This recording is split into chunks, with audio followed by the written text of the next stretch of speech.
good in here? Whenever you guys are ready, fire away. What were your thoughts on the scrimmage on Saturday? I thought early on, the offense did a really good job.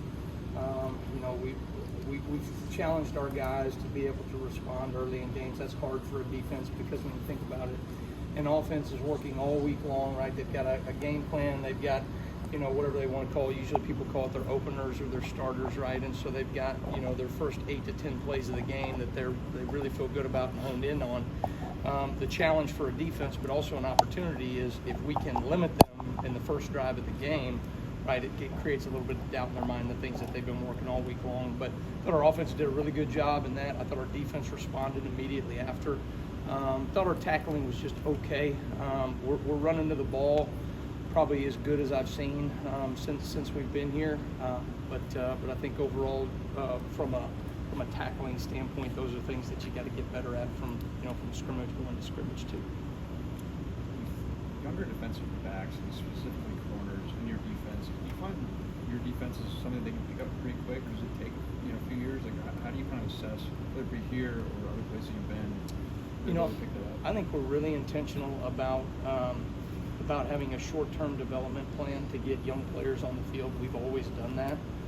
In this system, we've always been able to play freshmen because of that. Certainly, we're a complicated defense. We do. You look at the top 3 coverages in the NFL. The last season, it's our number 1, 2, and 3 coverage, right, that we're running here now. So there's some details, right, that are challenging for young players, right, to come in and learn.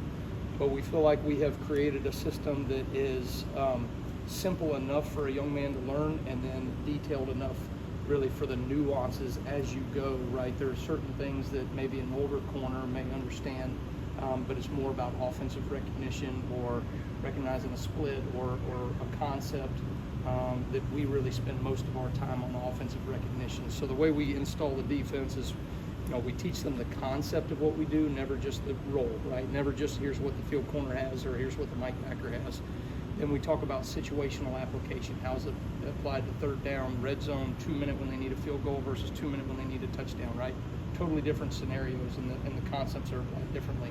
And then what we're getting ready to go into is straight offensive recognition. So by the time we get to the season, it's all about when the offense comes out in a 3-by-1 and the back set out a little bit wider versus tighter, you're either going to get this or this, so that we can play, really with anticipation as opposed to reaction.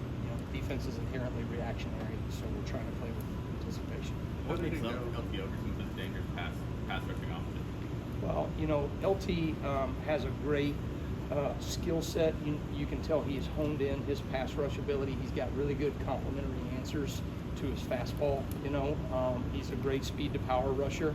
But he's done it probably a million times over his life, right? And he can feel whether the offensive lineman is on his top hip or his bottom hip, and know how to counter back inside or outside. So he's a really great on-body rusher, is what I would say, right? So that when he gets in to the man, he knows how to counter back very quickly.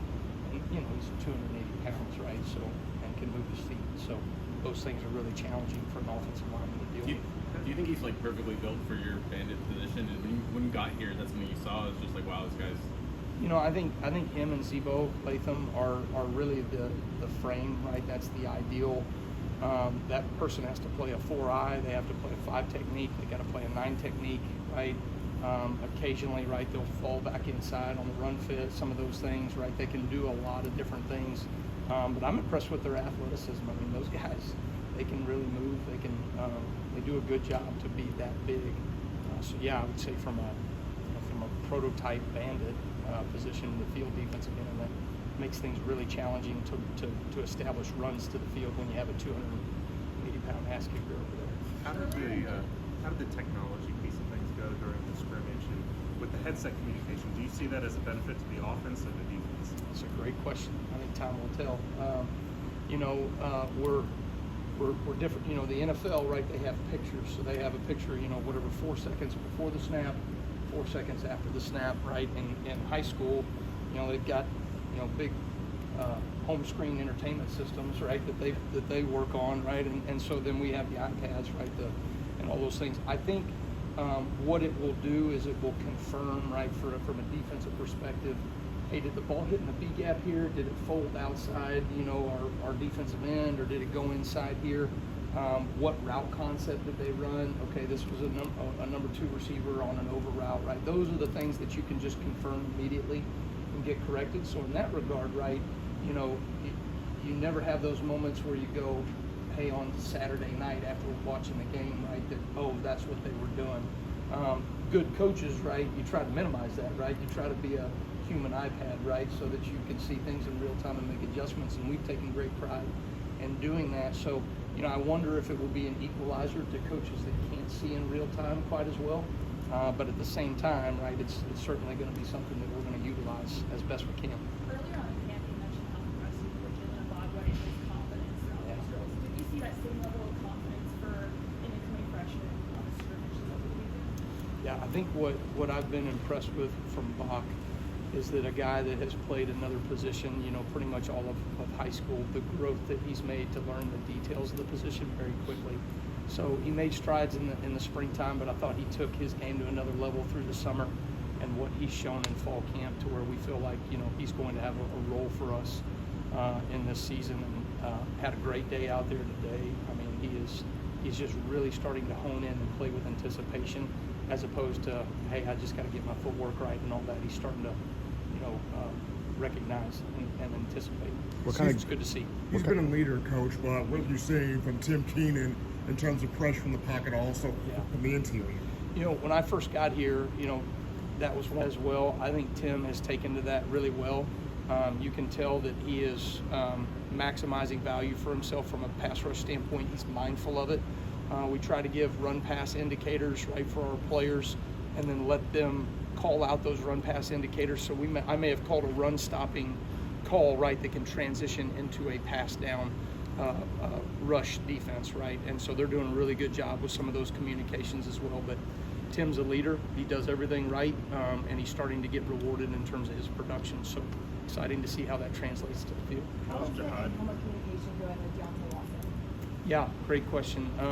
So we're doing it with a number of guys, but that's really he's my voice on the field, right? So it's not just getting the call in, but there are certain things that I may want to communicate to him about the situation, right? The understanding of the offense, what they're getting ready to do. Honestly, I mean, you could write a book on the headset communication and how different that is from where we were with signaling to where we are now. I think you're going to see all things over the spectrum, right? You're going to see some people that still do all the signaling. You're going to see some people that are going to try to go exclusively to the headset communication. I think there's a fine line there because it cuts off at 15 seconds, and so what happens afterwards when an offense is going to make a check, you're going to see some offenses that are going to go really fast. And I think that's going to be helpful for us on defense because I can immediately get a call to the core and they can communicate to about 7 or 8 guys immediately. When teams are going fast, you're going to see some teams that wait until under 15 seconds and then they go. So now the defense is back to the normal signaling. So it'll be a cat and mouse game. I'm really, I'm excited to see, how to navigate that. I want to stay ahead of the curve. What kind of growth have you seen from the cornerback group as a whole through 11 days? I'm sorry. What kind of growth have you seen from the cornerback group as a whole? I think, I think Mo Lindquist does a tremendous job from a technical standpoint. He's one of the best teachers that I have seen. I think those guys are very fundamentally sound. Even those young freshmen, they don't look like freshmen out there in terms of what they're doing from a fundamental perspective and their footwork, their hand placement. Very detailed, very organized, and very intentional about their individual time, and I think it's showing up in practice right now. What I'm excited probably to see is some of those younger players are playing with anticipation. Defense is inherently reactionary, right? So the offense comes out in a personnel formation. Right now it's either going to be this or it's going to be that. Now we can play with anticipation. I think the corners are leaning into that right now. How's Jihad doing, and what have you seen from some of those, both Justins really, Jefferson and Oklahoma? Yeah, I think, Jihad is such a versatile skill set. I think he came here as an outside linebacker originally, and then, made that transition to inside linebacker. That is not an easy transition. I think people just hear the word linebacker and think it's about the same. They're different worlds playing the outside linebacker and inside linebacker position. I think he's really done a great job of understanding the details that it takes in the run fits in the interior, the communication piece to get everybody else lined up as well. I think, you know, Jihad's another guy that could be a green dot type guy for us.